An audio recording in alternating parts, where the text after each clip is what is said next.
present what big is all about. Rather than discuss in depth some of the assumptions, I just want to give you a sense of the size of the program. It's a program that is now in its 6th year, and we are actively writing the results or putting together the results. We have 20 teams. We have a fairly large number of teams in Canada, and then we work across many countries around the world.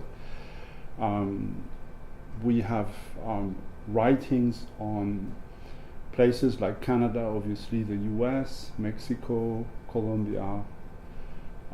We have also writings in 5 European countries: the Netherlands, Denmark, Finland are examples, France.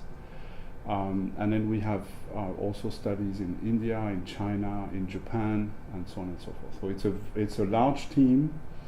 Most of the studies are done by graduate students in those different research places. And the numbers that I have here, actually, of the number of students involved is greater than that, because we've passed 150 students involved. And the idea is to link policy and scholarship. It's to make comparative policy relevant research available to policymakers, but also to advance the state of research on borders. Now, the kind of things that we're studying and that you are discovering with the different articles today that we will discuss in the workshop is that basically when we look at, and it's very, it's the bird's eye view on a literature that expanded since the 1990s, I would say exponentially. But basically what we're looking at is two very different logics that are affected by processes of creating borders. The one that you're familiar with has to do with territory and states, and all of the implication, traditions and implications of, in a way, what I call the territorial logic, right? It's the idea that we have boundary lines, we have international treaties, and then obviously having boundary lines and international treaties leads to identity building, issues of sovereignty, issues of authority, issues of disciplinaring, and so on and so forth. So this is the first one. And then the second logic has to do with global movement and the fact that bordering, or the role of borders, has been clearly identified in the literature while the program developed, but it's because it's a moving literature, we're competing also with lots of people who are doing other things. But the role of bordering and bordering processes or bordering policies are not just at the boundary line anymore. We don't cross borders actually across international boundary lines. And also students of borders are really looking at the impact of what Emmanuel Castell has called spaces of flows. In other words, how is it that we border mobilities, all kinds of mobilities, trade flows, but also human mobility, right? So these are the two logics. And so the program is basically looking at this evolution and has developed, in a way, two central hypotheses. One is that state policies, or generally speaking policies that are not always just state policies, but the core assumption was that state policies would straddle the international boundary from time to time, but also that state policies may actually not just straddle international boundaries, but that we would have systems that would be global in their own nature, right? So it's not just that we have state policies that actually, as traditionally understood, would stop at the boundary line and would basically an expression of the sovereignty and the way the state works, but it's that we have now global systems that also organize and create boundaries around those systems. And so the difficulty here is that most of the literature until maybe 6 years ago was only discussing general ideas and theories and had very little evidence of this very specific feature or anomaly, if you want, of that is affecting the Westphalian state system. So I'll go into this. So one of the things also that is important and was identified in the literature is this visibility of the boundary line. You know where the boundary line is between Canada and the US because it actually is a marked boundary line. If you walk it, you can see the markers of almost all along the boundary line, right? And they are ports of entries, and it's a space, right, across the prairies and across British Columbia. Actually, there is a cut across the woods, right? And it's a maintained cut, so we know the boundary line is in the middle of that forest cut, right? It would look like a fire cut, so that you would not have fire go across.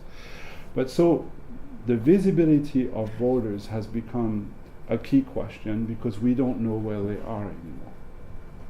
And the bordering processes that we're studying are not as obvious because their visibility, the fact that they are not as tactile as they used to be. You can't touch them because they are, in virtual space, or they are written in regulatory systems. So we started with these different ideas of, around control and markets and sustainability policies and culture as well, right? Because through virtual systems of information communication, for instance, people are developing allegiances, but also political movements and so on and so forth that are in a way bordered by the system themselves, but are not written in a territory per se, right? If you're part of a group of friends that is international and uses the Facebook platform, you may have friends all over the world, and you may actually develop political views thanks to the views that are, or if you can use, blogs or anyway, there are all kind of things like this. So just to go on a few more minutes, when I applied for the funding, I actually had identified 6 areas of research that I thought would really be interesting across these 2 logics, right? So again, the territorialist logic, and then the mobility of flows logic, if you want, and how the boundary line, therefore, has to be rethought. The idea of border studies had to be reconceptualized across 6 areas of literature. One is culture, another one is history, sustainability, mobility, and governance. And so we have, although the concept words have evolved a little bit, we have remained quite faithful to these 6 themes. And they were organized around 2 sets of studies.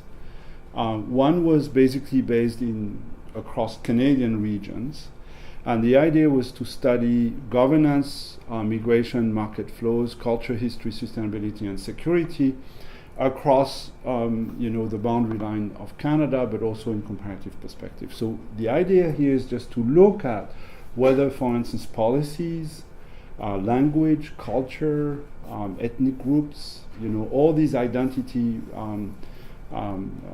factors basically would actually stop at the boundary line, or whether they straddle the boundary line.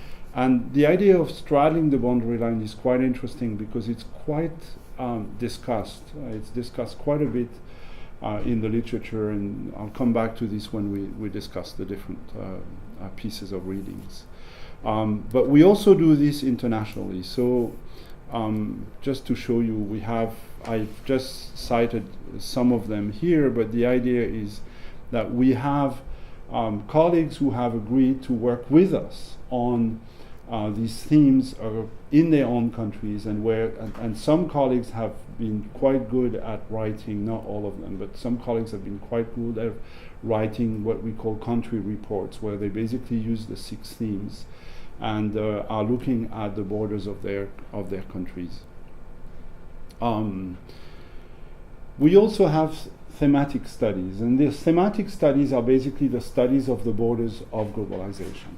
It's trying to understand whether we're thinking our thinking allows us to understand, to grasp this transformation, this fundamental transformation from, the view of states that organizes the geopolitics of today, of the world today, and the fact that actually the looking at the world from the perspective of a state, like in the book by James Scott, is actually something that we can today maybe not completely challenge, but certainly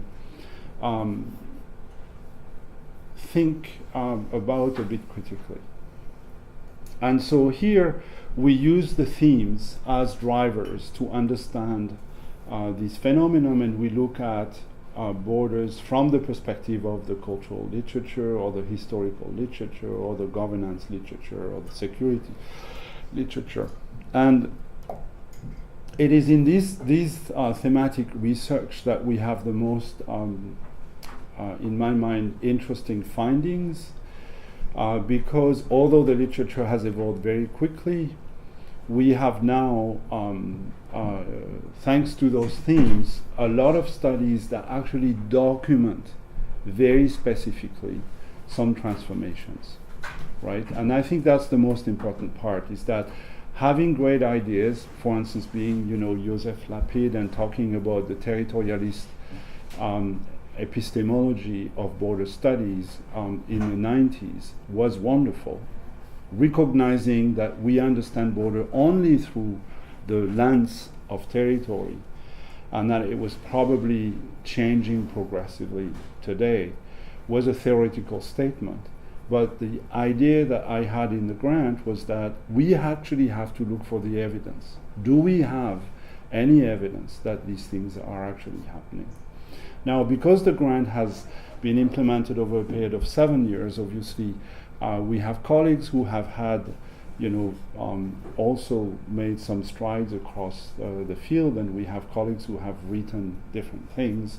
But I will try to convince you at the end of the workshop, the last maybe 45 minutes or the last half hour, that actually this research program is really ahead of the field today. That we actually, thanks to the research program, have discovered things that are not discussed yet in publications and are coming out probably in the next 18 months to 2 years. So that's all I want to tell you about